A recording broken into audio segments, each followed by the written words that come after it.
This week in the Marriage Workbook, we spoke about the virtue of justice.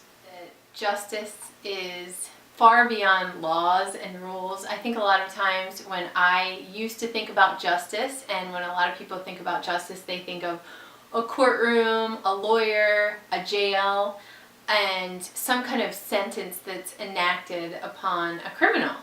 And I always struggled a lot with justice growing up. I like to think of myself, not fondly, as Javert from Les Mis,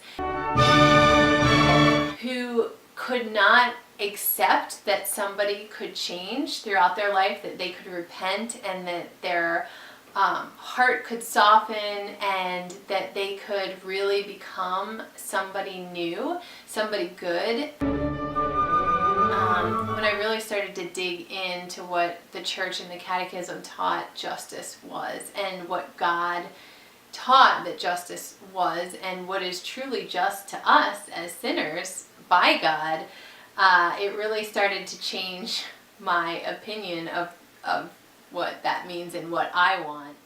What caught my attention was early on in this section when you spoke about justice going far beyond rights. I think in society these days we're very confused about what truly are our rights.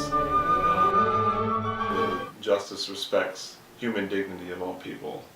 And what true justice is, especially in the family unit, is coming from the father and husband perspective, is providing a stable environment for your family to thrive.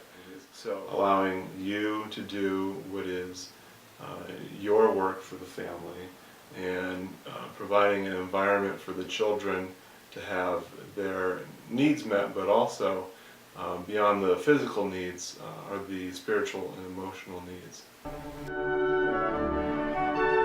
Lastly, one of the things that I got out of it practically going forward in our marriage, and not necessarily in the larger scale of justice for what it is, but how it applies specifically to our marriage, was before committing to something, to actually bringing it to you. Is it just to our family that I commit to this extra thing?